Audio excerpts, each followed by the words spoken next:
An electric bicycle, you might also often hear another term, pedelec, is a great way to get around quickly, but in order to ride it legally on public roads, it must meet certain legal requirements. The regulations have not changed much in recent years, but plenty of myths have arisen about what is allowed and what is not, which vehicle is legal and which needs to be registered. In today's video, you will learn what a legal electric bicycle means, when an e-bike stops being an electric bicycle, what the penalties and obligations are, and also when a scooter becomes a moped. For your convenience, I've prepared timestamps for specific topics in this video. By the way, I'd be grateful for all subscriptions, likes and comments. They help me develop the channel and prepare good content for you. In this video, I have taken into account the current regulations and applicable EU standards regarding e-bikes. Be sure to let me know what the current e-bike situation looks like in your country. What is a legal electric bicycle? For a vehicle to be treated as a bicycle under the law and not as a moped or motorcycle, it must fall within the definition of a pedal-assisted electric bicycle. So, which bicycles are fully legal? Such an e-bike must have pedal-activated assist, meaning the electric motor can only operate while pedaling. This directly means that it is not allowed to use a so-called throttle grip to propel the bike independently. In other words, an electric bicycle cannot move without muscle power. There is, however, an exception to this rule, which I will explain shortly. It also cannot have a cruise control function. The electric bicycle's motor must not have a rated continuous power exceeding 250 watts. This is the limit set by law. Vehicles with more powerful motors no longer fall into the ordinary bicycle category. In practice, however, many legal drives can temporarily deliver much higher power, often 500 to 600 watts, and in top models even around 700 watts. The key point is that during longer rides, the average continuous power must not exceed 250 watts. This is verified by measuring the motor's power over 30 minutes of uninterrupted operation. If it does not exceed this limit and the bicycle meets the other requirements, it is certified as an electric bicycle. The drive system may be powered by electricity with a maximum voltage of 48 volts. Most typical e-bikes meet this condition. Common batteries are 36 volts or 48 volts. The motor may assist pedaling only up to a maximum speed of 25 km per hour. Once 25 km per hour is exceeded, the assist power should gradually drop to zero, so that above this speed the bike moves solely by the rider's leg power. Note, simply exceeding 25 km per hour is not prohibited. You can go faster, but without motor assistance, just like on a regular bike. EU regulations also specify that assist cutoff should occur smoothly, for example, within a few meters after exceeding the limit. If your electric bicycle meets the above conditions, it is legally treated as a regular bicycle. This means you do not have to register it or insure it, and no special license is required to ride it. The same rules and, where applicable, a bicycle card as for a traditional bicycle apply. You can legally ride such an e-bike on public roads, cycle paths, or, in certain situations, even on sidewalks. Exactly the same rules apply as for traditional cyclists. Proper equipment is also important. The electric two-wheeler must have everything a regular bike does: functional brakes, a bell, required lights, and reflectors, etc. Otherwise, you risk fines just like with any regular bicycle. When does an e-bike stop being a bicycle? More power or higher speed? What happens if our electric bicycle exceeds any of the above parameters? Then, attention, legally, it is no longer a bicycle. It may still look like a bicycle, it may have been converted from one, but it will no longer be covered by the definition of a bicycle in traffic regulations. Such a vehicle becomes non-compliant and is subject to other regulations. In practice, this means it must be treated as a motor vehicle. Interestingly, a seller shop is not allowed to use the term electric bicycle for vehicles that do not meet the standards. Doing so may be considered misleading. Specifically, according to the law, we distinguish the following thresholds: e-bike exceeding 250 watts or assisting above 25 km per hour equals moped L1E-B. If your electric vehicle can travel with motor assistance faster than 25 km per hour, for example up to 45 km per hour, or has a power greater than 250 watts, but not more than 4 kilowatts, then under the law it qualifies as a moped. The definition of a moped includes, among others, so-called speed e-bikes. S-pedelecs, 2 or 3-wheeled vehicles with an electric motor of up to 4 kilowatts and a design speed of up to 45 kilometers per hour. Such a vehicle is no longer legally a bicycle, but a moped, even if it has pedals. E-bike exceeding 45 kilometers per hour or 4 kilowatts equals motorcycle. If the vehicle's power or maximum speed is even higher, above moped parameters, it falls under the category of motorcycles, and the same requirements apply as for other motorcycles. Example, an electric fat bike with a 1000 watt motor, even if it has a speed limiter to 25 kilometers per hour, does not meet the definition of a bicycle because its power is greater than 250 watts. Such a vehicle should have type approval and registration as a moped in category L1E-A/L1E-B. In many EU countries, however, hardly anyone registers modified bicycles. Most such powerful e-bikes are sold for off-road use only. However, if you want to legally ride it on the street, you must fulfill the formalities exactly as for a moped. You can ride such a bike off public roads without these requirements. Obligations for e-bikes outside the bicycle definition, mopeds. If your e-bike already qualifies as a moped, it comes with additional obligations. Before taking it onto public roads, you must register the vehicle, purchase compulsory third-party liability insurance, and hold the appropriate driving license. For a moped, the minimum license is category AM or higher. For example, category B is sufficient. Previously, this was the moped card. In addition, a moped must have a license plate and the rider must wear a helmet like a motorcyclist.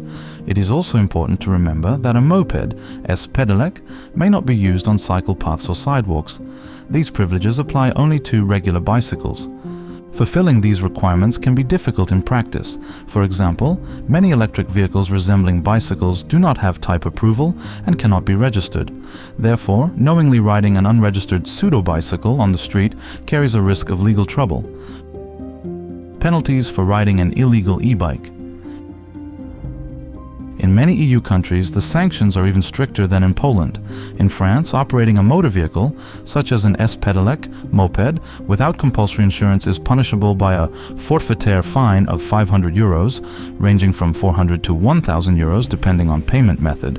And in criminal proceedings, it can reach up to 3,750 euros, with possible vehicle seizure and additional penalties.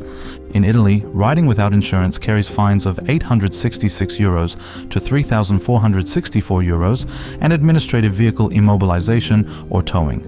Repeat offenses result in increased penalties. In Germany, operating a motor vehicle without valid insurance is a criminal offense under Section 6 PFLVG, punishable by a fine or up to 1 year in prison, in addition to civil liability for damages. Riding an S-pedelec on a cycle path is generally prohibited and can result in a fine, for example, around 55 euros without aggravating factors. In the Netherlands, using a tuned e-bike or a throttle exceeding 6 km per hour without registering it as a s-pedelec or bromfites results in a 320 euros fine, and repeat offenders may have their vehicles seized and destroyed. Separate penalties apply for illegal modifications to s-pedelecs, around 310 euros. In Spain, lacking compulsory insurance for a cyclomotor or motorcycle usually results in fines of 601 to 3,005 euros. Typically, 1,000 euros for a cyclomotor, 1,250 euros for a motorcycle. And if damage occurs, the state compensation fund may seek reimbursement from the offender. Some local authorities are also introducing new obligations for e-vehicles. For example, planned mandatory insurance for e-scooters with fines of 200 to 1,000 euros. Driving under the influence, in the case of an e-bike classified as a moped, this is treated the same as drunk driving in a car. You can lose your license for up to 3 years and face a heavy fine or even a restriction of liberty. In practice, the police are increasingly paying attention to electric two-wheelers. There have already been inspection campaigns targeting such vehicles. For example, in Poland, in Krakow, the police stopped several users of pseudo-electric bicycles exceeding the permitted parameters within just 2 days. Most of them were fined and cases went to court. In short, ignorance of the law is no excuse. It's worth making sure your e-bike meets the criteria, otherwise riding it in the city can cost you. A scooter can also become a moped. Regulations for electric scooters are similar in spirit to those for bicycles, but it's worth highlighting one often overlooked point. A scooter with a seat is no longer an electric scooter under the law. I mention this because I've recently seen more and more of these vehicles on bike paths. They are especially popular among older people. The definition of an electric scooter states that it is a two-wheeled vehicle with handlebars, without a seat and pedals, powered electrically, and designed to be operated only by a person standing on the vehicle. Adding a seat changes its classification. Such a modified scooter ceases to be a scooter under the regulations. What happens then? It becomes a moped if it meets the typical thresholds: speed up to 45 km per hour, power up to 4 kilowatts. This triggers the same obligations as for e-bikes exceeding legal e-bike standards: vehicle registration, third-party liability insurance, an AM, A1 or B driving license, and wearing a helmet. In practice, almost no scooter with a seat meets these requirements. It lacks type approval and cannot be legally registered or insured as a moped. Therefore, riding a seated e-scooter on public roads is illegal. You may face a fine, around 1,500 zloty in Poland, for driving a vehicle not approved for road use without a license. However, this cost varies considerably across the EU. On average, fines for driving unregistered or uninsured light electric vehicles in the EU range between €400 and €1,000, with more severe penalties depending on the country, for example, criminal penalties or vehicle seizure in some jurisdictions. In addition, such a scooter must not use bicycle infrastructure or sidewalks. It no longer qualifies as a personal transport device, UTO. Summary: an electric scooter must be without a seat. Attempting to add one effectively turns it into a mini moped, which you must not use on public roads. The Ministry of Infrastructure clearly maintains that the ban on seats in scooters remains due to EU regulation, with no exceptions foreseen.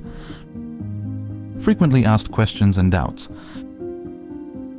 Can I ride an electric bicycle with a motor larger than 250 watts if I don't turn the motor on or ride without the battery? Unfortunately, not formally. The regulations do not distinguish whether the motor is used or not. What matters is what equipment the vehicle has. If you have a motor with a power above 250 watts installed, your vehicle does not meet the definition of a bicycle, even if you ride with it switched off. The police may consider that you are operating an unregistered moped. Of course, in practice, someone may try to argue that they are not using the motor, but this is a debatable situation.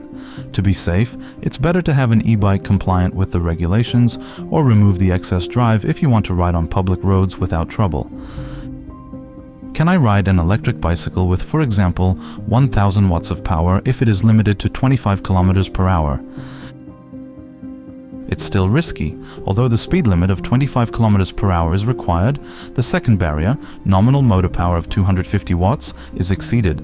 From a legal point of view, such a vehicle falls at least into the moped category L1EB and requires type approval, registration, compulsory third-party liability insurance, and an AM license.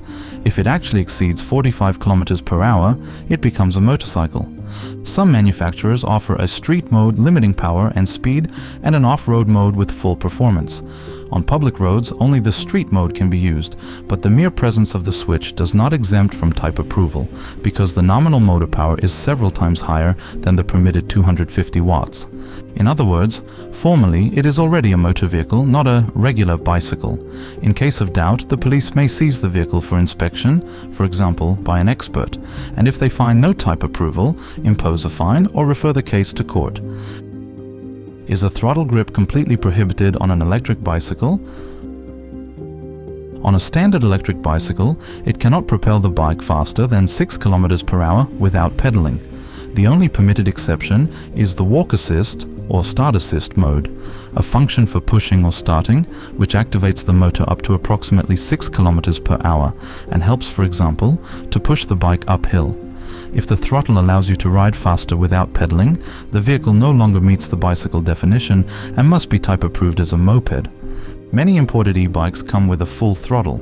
Usually, it is enough to disable it in the controller or limit it in software to walk assist.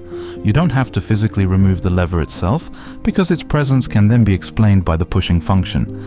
The key point is that it must not be possible to operate it above 6 km per hour without pedaling. Otherwise, riding it on public roads will be illegal.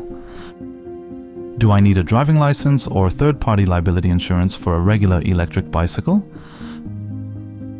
No, if your e-bike stays within the 250 watts per 25 kilometers per hour limits and has no independent drive, it is treated as a regular bicycle. No driving license is required for adults, and minors should have a bicycle card or AMB1 license as with a standard bicycle. An e-bike that meets the EU definition, pedal assist up to 250 watts, up to 25 kilometers per hour, does not require compulsory third-party liability insurance. The Court of Justice of the European Union has ruled that such a bicycle is not considered a motor vehicle. Third-party liability insurance is not mandatory for bicycles, it is an optional policy. However, for your own safety, it's worth considering liability insurance, especially for fast e-bikes. On the other hand, if your vehicle qualifies as a moped, then insurance is already compulsory. As mentioned earlier, lacking it can result in a fine. Do I have to wear a helmet when riding an e-bike? Currently, in many EU countries, regulations do not impose an obligation to wear a helmet on cyclists of any age. This also applies to standard e-bikes, EPAC up to 25 km per hour and 250 watts. Nevertheless, it is worth wearing one, as it's easy to reach high speeds on an e-bike. Note, if you ride an S-pedelec registered as a moped, a helmet is legally required. No helmet, you earn fine and penalty points. We hope this video has helped you understand the legal intricacies related to electric bicycles. The summary is simple. If you want to ride your e-bike in the city without stress, stick to the 250 watt and 25 km per hour limits and don't install a throttle. Then your electric two-wheeler is simply a bicycle and you can enjoy riding it like any other cyclist. If you need something more powerful or faster, be prepared for additional legal requirements or use such a vehicle only off public roads. By following these rules, you will avoid fines and increase safety for yourself and other road users. Ride safely.